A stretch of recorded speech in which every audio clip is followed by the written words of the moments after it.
¿Cuántos se alegran con su hermano que lo tiene ahí al lado? Bendígalo, denle la manito, un fuerte estrechón de manos, una sonrisa. Dígale bienvenido, le felicito por venir a la casa del Señor. Mire, qué privilegio que tenemos de cantarle al Rey de Reyes y de sentir su presencia aquí en este lugar. Es hermoso alabarle al Señor. Amén. No sé si usted disfruta cantando. Hay que disfrutar cantando, como dice la palabra, que todo lo que hagamos lo hagamos para Dios y no para los hombres. Amén. Cuando usted viene a cantar, cántele a Dios. Y si Dios le dio una voz angelical, exáltele a Dios. Y si Dios le dio una voz de tarro como el pastor, alabe a Dios. Y si usted no puede cantar, lo invito a que venga el viernes a las 5:30 y entre por esa puertita. Abre y doble sus rodillas. Amén. Para crear en nosotros una cultura de oración. ¿Qué es lo que necesitamos crear en nosotros? Cultura de oración. Porque si usted viene al Señor, inclina sus rodillas, le pide a Él, y de seguro Dios le va a hablar y va a encontrar la respuesta correcta a sus necesidades y a sus peticiones. Amén. Vamos a meditar en la palabra del Señor. Hoy Dios colocó en mi corazón una palabra de levantar el ánimo, porque el enemigo trabaja en nosotros sutilmente en desanimarnos. ¿Cuántos se han desanimado aquí alguna vez en su vida? Yo creo que humanamente todos nos desanimamos, ¿sí o no? Nos desanimamos porque hay problemas, porque de pronto en el que confiábamos nos dijo que no, cuando necesitábamos nos negaron el favor, y eso desanima. Yo le cuento, miren, en esta semana hubo muchas aflicciones, no en mi vida, sino en la vida de muchos hermanos, problemas que están pasando. ¿Y qué hace uno? Trata de animarlos, motivarlos a través de la palabra. Pero mi pregunta es, yo decía, yo animando a otros, ¿y a mí quién me anima? Surge eso, ¿no? Y a veces cuando uno oye un problema, y ese parece que no es nada, y va otro, hay otro problema más grave, y ese parece que es más grave, y se encuentra con otro y otro más grave. Eso ya no tiene fuerzas, como que quiere desanimarse, pero saben que Dios es el que nos da el ánimo. Amén. Y hoy vamos a hablar del ánimo. Me encontré en la palabra de Dios en 2 de Corintios 7, versículo 5. 2 de Corintios 7, 5. Dice aquí Pablo: porque de cierto, cuando vinimos a Macedonia, ningún reposo tuvo nuestro cuerpo, sino que en todo fuimos atribulados, de afuera conflictos y de adentro temores. Sigan. Pero Dios, que consuela ¿a quién consuela Dios? Nos consoló en la venida de Tito.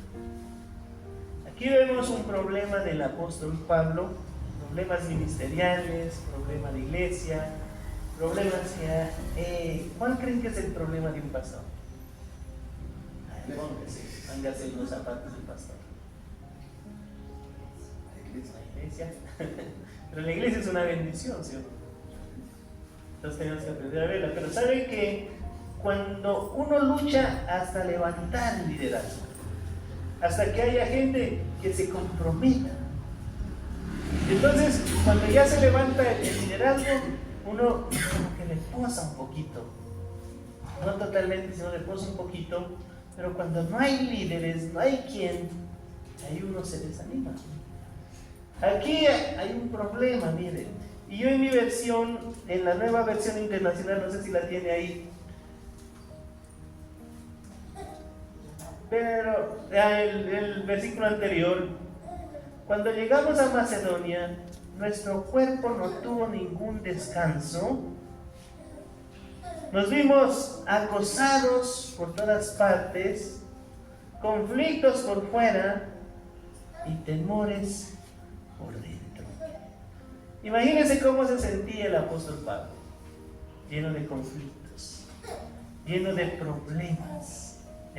Cuando nosotros venimos aquí a la iglesia, es todo bonito.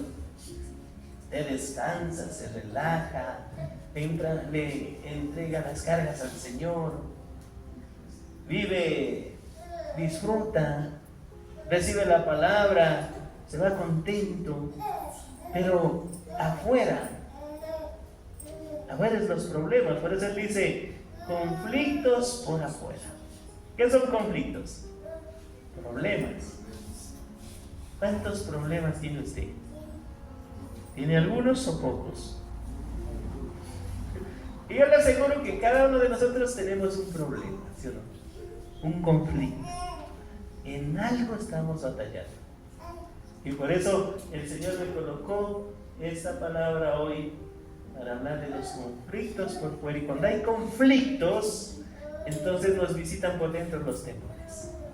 Y viene el miedo. ¿Cómo voy a hacer?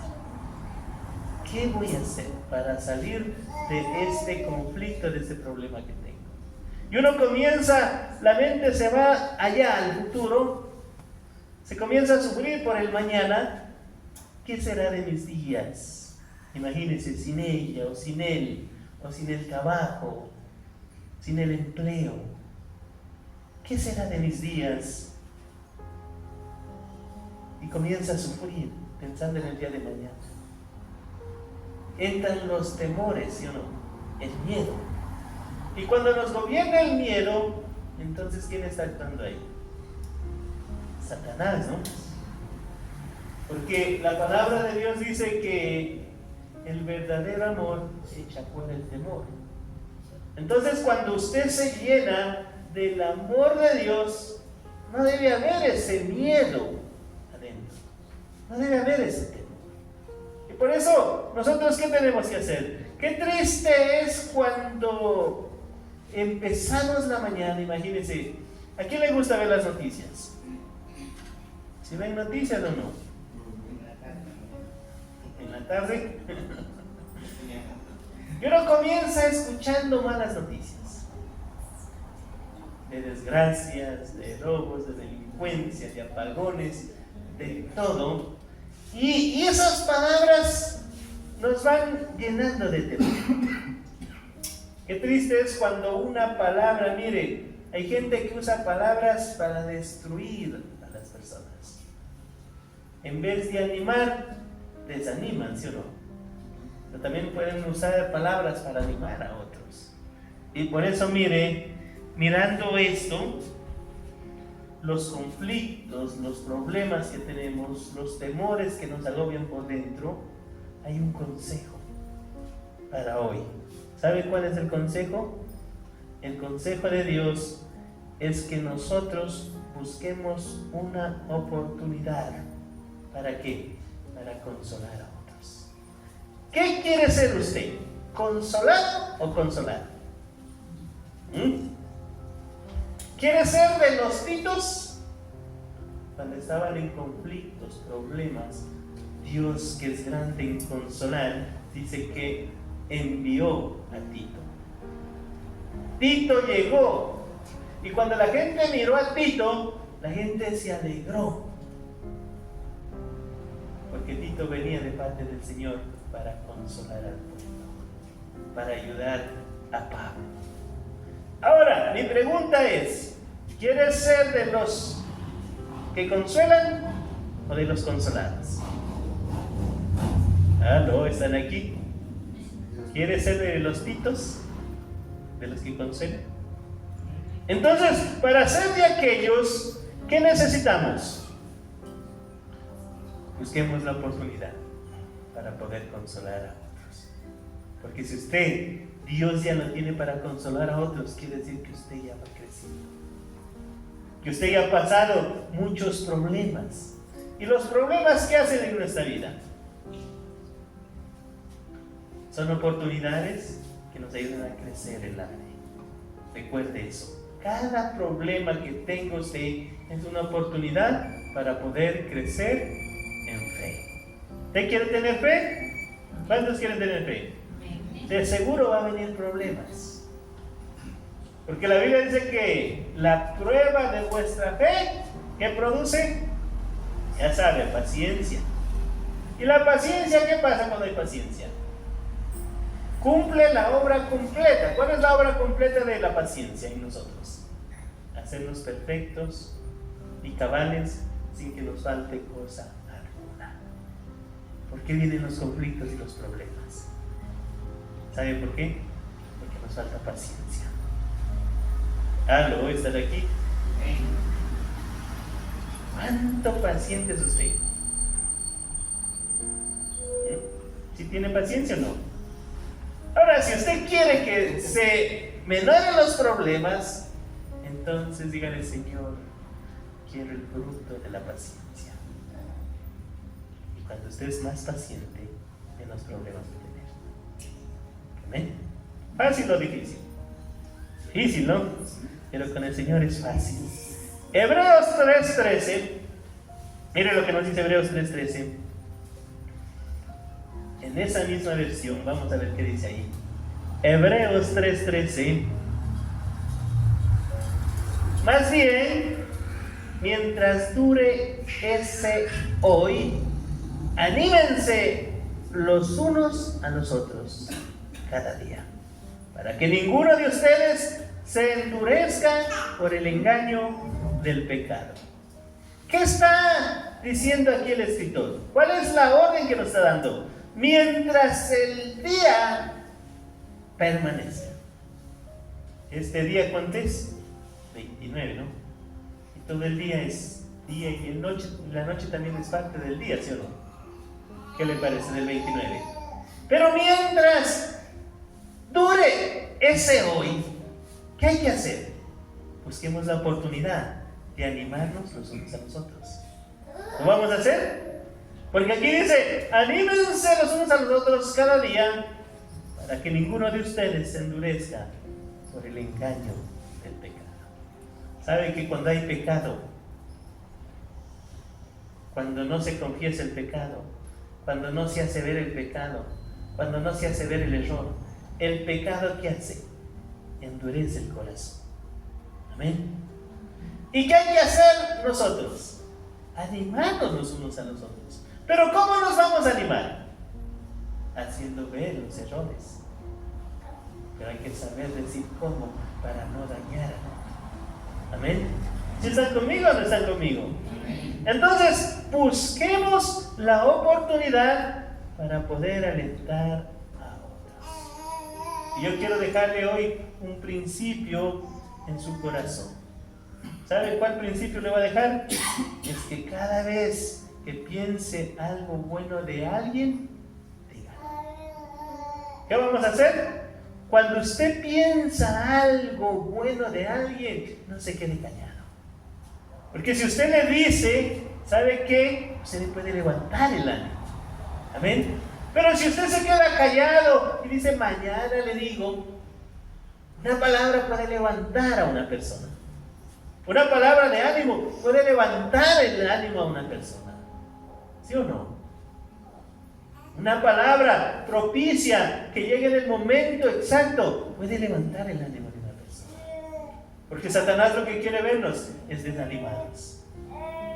Satanás quiere vernos desanimados. Y una persona desanimada, ¿qué hace? ¿Cómo es el ser de esa persona? Quiere morirse. Ya no quiere ir a la iglesia. Quiere buscar amigos o encerrarse, quedarse en la casa, no se arregla, se quiere. ¿Para qué vive una persona desanimada? ¿Para qué vivo? Dice. ¿Sí o no? Y así es. Pero ¿sabe qué? Aquí hay algo bonito, que cuando usted esté desanimado, el Dios que consuela a los humildes, ¿qué hace un humilde? Reconoce su pecado. El humilde reconoce la falla, porque nosotros somos dados ¿a qué? A buscar las fallas de los otros. Y no reconocemos nuestras fallas. Pero cuando usted reconoce su falla, ¿sabe qué? Su corazón no se endura por el pecado y entonces se va a animar a salir adelante. Va a animar a otra a salir. Y le vamos a dar la batalla al enemigo. Vamos a hacer guerra, porque mayor es el que está en nosotros que el que está en el mundo. Tenemos que tener claro, mire esto, la realidad de la vida. ¿Cuál es la realidad? Reconocer la realidad de las luchas. Jesucristo dijo algo tan claro. Usted y yo tenemos que aceptar las pruebas y las tribulaciones, porque Jesús dijo que en el mundo vamos a tener problemas. ¿Así dijo o no dijo? En el libro de Juan 16:33, ahí está. Si usted no me cree, aquí dice la palabra, Juan 16:33, yo les he dicho estas cosas para que en mí hayan paz. En este mundo afrontarán aflicciones, pero anímense. Anímense. Esas palabras son de Jesús para animarnos. Él nos está diciendo, no van a tener problemas, no van a tener conflictos. Nos vamos a tener en el trabajo, en la casa, en la iglesia, en la calle, donde nos hallemos, a haber conflictos. Pero el Señor nos está diciendo hoy, anímense. ¿Cuántos quieren animarse? ¿Cuántos quieren levantar el ánimo hoy día? A eso venimos. Y Dios quiere hoy que usted levante el ánimo. Reflexionemos sobre las dificultades que enfrentamos. Reflexionemos. ¿Qué dificultades está enfrentando? Ahí piense un momentito. ¿Qué le está pasando en su vida? Ahora, ¿está luchando solo? ¿O está Dios luchando por usted? ¿Qué dice usted? Reflexionemos. ¿Saben qué debemos hacer? Es buscar el consuelo de Dios. Cuando estamos luchando, cuando tenemos conflictos, lo que debemos hacer es buscar el consuelo de Dios. Dios consuela ¿a quién? A los abatidos. Dios consuela a los humildes. Amén. En el Salmo 34:18, mire lo que nos dice. Salmo 34:18, el Señor está cerca de ¿quién? De los quebrantados de corazón y salva a los de espíritu humilde. ¿Está luchando solo? ¿Parece que no va a salir? ¿Sabe? El Señor está cerca de ¿quién? De aquellos que reconocen que sin Él no podemos hacer nada.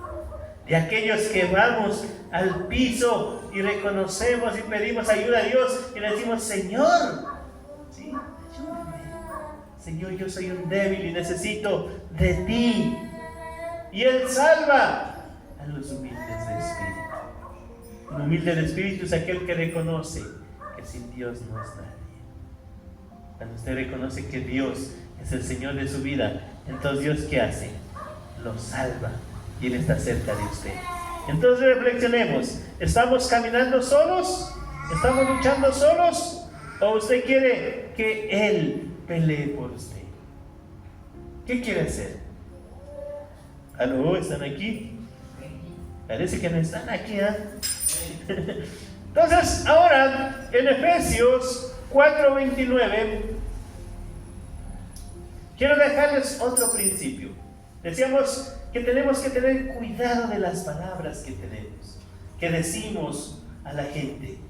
Dice aquí, eviten toda conversación obscena. Póngame en la otra versión. Hay otra versión ahí. No empleen un lenguaje grosero ni ofensivo. Eviten hablar mal. ¿Para qué? Porque cuando hablamos mal, cuando nos expresamos mal, ¿qué hacemos con nuestras palabras? Desanimamos a otros. Pero cuando usted dice aquí, mire, no emplea un lenguaje grosero ni ofensivo, que todo lo que digan sea bueno y útil, a fin de que sus palabras resalten de estímulo para quienes las oigan. Yo creo que un milagro es cuando Dios viene a través de alguien y le quiere levantar el ánimo.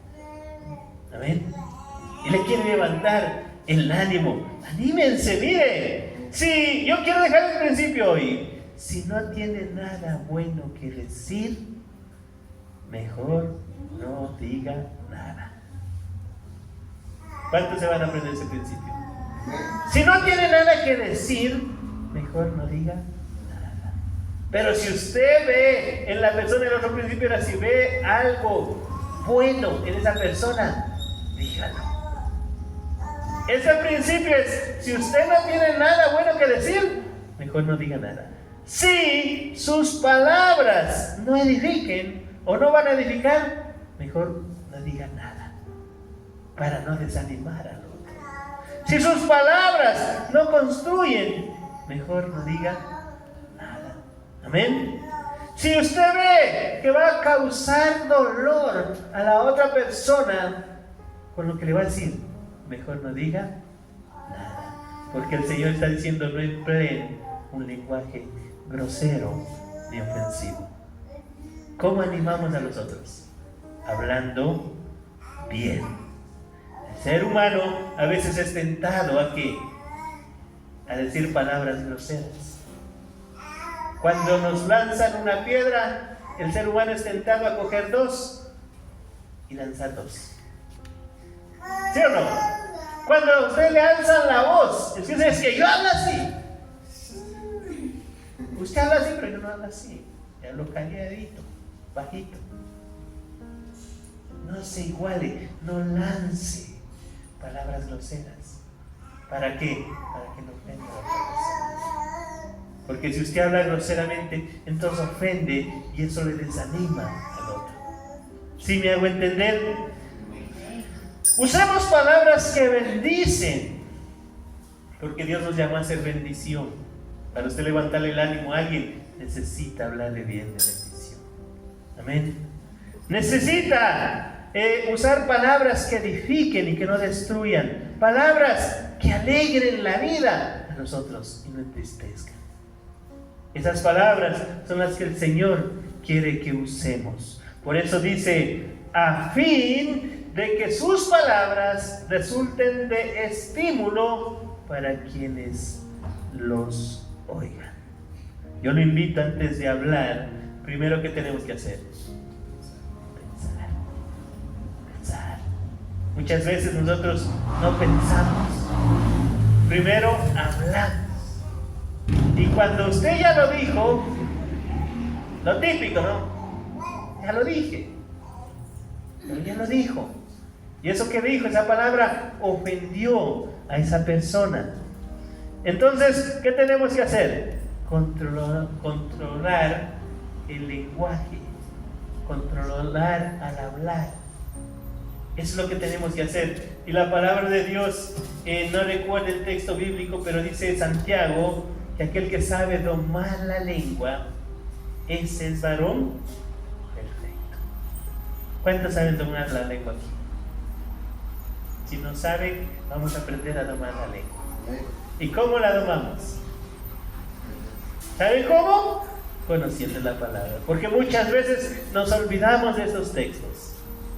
Entre más conozca de Dios, más sabio va a ser. Y cuando usted cree lo que Dios dice, entonces se lo lleva a ser sabio. Pero decíamos el domingo, cuando usted se esfuerza a obedecer, entonces eso lo mete en el paraíso. Vivir en el paraíso es bonito. ¿Cuántos quieren ir al paraíso? Todos, ¿sí o no? Pero para llegar al paraíso, a la tierra prometida, primero tenemos que pasar por el desierto. ¿Por qué el desierto? ¿Qué es el desierto? Es la mitad donde uno da un inicio. Pongamos el pueblo de Israel, ¿dónde estaban ellos? Acá en la esclavitud. Tenían que cruzar el desierto para llegar a la tierra prometida. Para usted llegar a estar en el paraíso, necesita pasar el desierto. Y en el desierto debemos cuidar qué es lo que hablamos. Amén. Porque cuando usted vive en el paraíso, ¿qué es el paraíso? El reino de los cielos, ¿qué es? Justicia, gozo en el Espíritu y paz. Amén. Eso es el reino de los cielos. Y cuando usted hace lo que Dios dice, entonces ¿sabe qué es lo que pasa? Su corazón se llena de gozo. Y aunque la gente diga lo que diga, mientras usted esté haciendo bien, entonces usted está gozoso en el Espíritu. Porque ¿a quién le agrada a usted? A Dios. Y para agradarle a Dios, ¿qué tengo que hacer? El fruto del Espíritu, el gozo del Espíritu. Y entonces, al estar gozoso, al obedecer lo que Dios dice, va a venir la paz. Y al tener paz, entonces estamos dentro del paraíso. Amén. Aquí debemos empezar a vivir para que cuando lleguemos allá no se nos haga nada extraño. Ahora estamos en el tiempo de los críticos. ¿En qué tiempo estamos? Critican en la casa, critican en el trabajo, critican en la iglesia. En todo lado hay críticos. Pero yo quiero decirle, Dios no nos formó para que seamos críticos. ¿Dios sabe para qué nos formó? ¿Para qué nos formó Dios? Para que nos amemos los unos a los otros. Dios nos formó para que nos sirvamos los unos a los otros. Dios nos formó para que nos apoyemos los unos a los otros. Qué lindo es yo cuando vengo, me voy tranquilo a orar y le digo al Carlitos, ya vienen, ven las canciones y 6 y 10 arrancan. Ahí tengo descanso yo, porque hay gente que ya está aquí y está listando en la reunión. Amén. Entonces, ¿qué tenemos que hacer? ¿Para qué nos creó Dios? Para apoyarnos, para levantarnos el ánimo los unos a los otros. Amén. ¿Quién cree que es el experto en destruir, en criticar y en dividir? ¿Quién es el experto? Satanás, ¿no? Pero ¿quién cree que es el experto en dar amor, en construir y en apoyar? ¿Ah? Ahora, yo quisiera que usted me muestre cuáles son sus palabras y entonces yo le voy a mostrar de qué equipo está usted. ¿Cuáles son sus palabras? ¿Emplea palabras o un lenguaje grosero y ofensivo? ¿De qué equipo está? ¿O quiere usar palabras útiles y buenas para bendecir a otros? Dígame las palabras que usted usa y yo le digo de qué parte del equipo está usted. Quiero mostrarle una historia de David en un día más difícil que David estuvo de su vida. En Primera de Samuel, capítulo 30, versículo 6, porque a veces nosotros pensamos que pasamos tiempos duros, difíciles, con alguna cosita que estamos pasando. Pero si usted pasaría lo que le pasó a David, no sé qué pasará de su vida. ¿Sabe qué le pasó a David? David ahora se encontraba en gran peligro, porque todos sus hombres estaban muy resentidos por haber perdido a sus hijos e hijas. Y comenzaron a hablar acerca de apedrearlo, pero David encontró fuerzas en el Señor su Dios. Si usted ve y analiza desde el versículo 1, dice que David salió a... ¿Cuál era el trabajo del rey? Salía con su ejército a vencer las batallas que tenía, a luchar contra los enemigos. A los 3 días él regresa y deja la ciudad solo con las mujeres, los hijos y los ancianos. Llegan los amalecitas. ¿Y qué hacen los amalecitas? Se roban todo. Y no solo se roban, se llevan cautivos a las mujeres de David, a los hijos y a los ancianos, y a las mujeres de sus valientes, los soldados. ¿Qué haría usted en esa situación? ¿Cuántos han perdido lo que David ha perdido? Imagínese usted que llegue a su casa quemada. Llegó el ladrón, se robó todo y dejó quemando la casa. Tremendo, ¿no? Y más que se metan con la mujer y con los hijos. ¿Qué haría si se le llevarían los hijos? Dígame, ¿qué haría usted?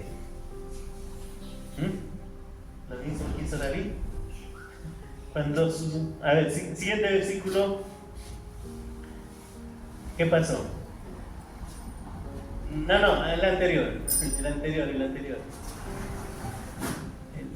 Cuando David y sus hombres vieron las ruinas y se dieron cuenta de lo que les había sucedido a sus familias, lloraron a más no poder. Y no solo pasó eso, imagínense, se les acabaron las lágrimas, y cuando uno está llorando desesperado, vino a la mente de sus amigos, de sus guerreros: apedrémoslo, usted es el culpable, David, porque usted nos llevó a la guerra. ¿No le ha pasado que a veces los amigos se vuelven enemigos? ¿No le ha pasado eso, que a veces los compañeros de milicia se vuelven en contra y se vuelven enemigos de uno? ¿Qué hay que hacer ahí? ¿Qué haremos ahí, mis amados hermanos? Lo que hizo David. ¿Qué hizo David? Se fortaleció en el Señor, creyó en Él y cobró ánimo. Amén. Y Dios le dio las fuerzas. Porque yo le digo, de pronto usted esté pasando en un conflicto y no es el pastor, no es el líder, no es el familiar, el que confiaba. ¿Qué va a hacer usted?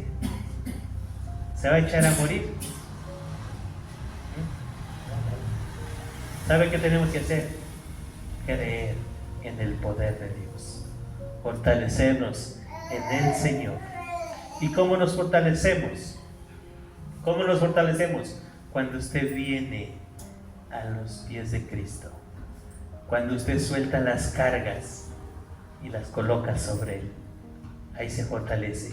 Cuando usted lee la palabra y la medita, cuando usted vive la palabra, lo que dice el Señor, ¿ve? Ahí usted se fortalece, cuando se alimenta espiritualmente. ¿Para qué vino usted aquí? A fortalecerse espiritualmente. Hay gente que deja de congregarse y esa gente peor, más débil se vuelve. ¿Por qué? Cuando hay un problema, ¿Dios tiene problema? ¿Dios es el problema de su problema? No. Pero hay gente que se resiente con Dios. Cuando hay un problema entre hermanos, la gente asocia, mire, por ahí hay un problema, un conflicto, no aquí en los de Ibarra, ellos son los conflictivos allá. Entre hermanos, se le quita la hermana a la hermana de la iglesia y se mete y le pone los cachos.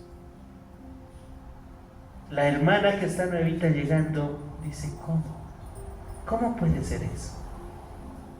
Y echa la culpa a toda la iglesia, porque todos son así, y por eso se resiente y se va.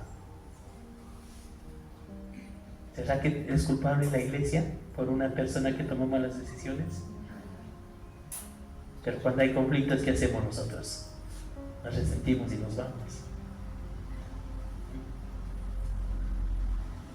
Hay problemas. Imagínense que por ahí a una chica que le siguió juicio de alimentos al padre, se separó esta familia Y el padre audazmente le debía como $19,000 acumulados. Y la convence que le da $2,000, pero que le firme una letra para que quede saldada la deuda. Y en la letra dice, pagado los 19,000. Y la chica solo, como ya señorita, le brilló los $2,000. Ahora, como ya está saldada la deuda, ¿sabe qué dice este padre? Va donde la mamá y le dice, vendamos la casa, porque nos pertenece. Legalmente, la mitad es suya y la mitad es mía. Y como ahora ya no tiene con qué tenerlo a él, entonces ahora sí llega y le dice, vendamos. ¿Qué hicieron usted ahí? ¿Se despecha de la vida? ¿Se enoja con Dios? ¿Fue Dios el culpable? Usted sabe que Satanás vino para matar, robar y destruir. Hay gente que se queda, tuvo un tiempo y después se quedan en la calle. ¿Nos enojamos con Dios? ¿Qué le pasó a David? Se volvieron sus amigos en contra de él. Quisieron apedrear, pero ¿sabe qué hizo David? Confió de todo corazón en el Señor, porque él meditaba siempre en las palabras del Señor. Él meditaba y confiaba en Dios. Y yo lo invito, mi amado hermano, que usted y yo confiemos y levantemos el ánimo, porque lo que usted está pasando, otros están pasando peor. Amén. Otros están pasando peores cosas. Lo que usted pasa no es nada para lo que otros pasan. Consuélese con eso. Amén. ¿En serio? Y después nosotros nos reiremos de los problemas, porque Dios sabe lo que hace. Él está trabajando en cada uno de nosotros. Ahora yo quiero dejarle este texto bíblico en Isaías 41:10. Mire, ¿cuántos creen que Dios está aquí? Amén. ¿Cuántos creen que el Espíritu Santo está ministrando su vida y hoy de parte de Dios le dice Dios estas cosas? No tengas miedo. Si acaso el temor, como Pablo estaba con conflictos por fuera y temores por dentro. Y si usted está así, yo le digo de parte de Dios, no tengas miedo, porque yo estoy contigo. ¿Cuántos confían que Dios está con usted? Amén. No te desalientes, no te desanimes, porque yo soy tu Dios. Te daré ¿qué? Fuerzas, y te ayudaré, te sostendré con mi mano derecha victoriosa. Amén. ¿Cuántos creen eso? Amén. Así que no tengan miedo, le está diciendo el Señor, yo estoy contigo, yo siempre estoy contigo. El problema es que Él no se ha ido, Él sigue ahí. ¿Sabe cuál es el problema? Es que a veces nosotros decidimos apartarnos de Él, pero Él sigue estando ahí. El problema es que aunque nosotros seamos infieles, ¿cuántos infieles hay aquí al Señor? Somos infieles, pero Él sigue siendo fiel con nosotros, porque la promesa de Él es: yo estoy contigo, no te desanimes. Yo sigo siendo tu Dios. Yo sigo siendo el poderoso de Israel, el poderoso de Urcuquí. Yo sigo siendo el Dios invencible. ¿Habrá algo imposible para Dios? No. Yo sigo siendo el Rey. Yo soy tu Dios. Nos está diciendo hoy Dios: yo no te he dejado. No te he dejado. No te he desamparado. No te he soltado. Yo estoy contigo. Dios te dice en las buenas y en las malas. Amén. No le levantes el ánimo.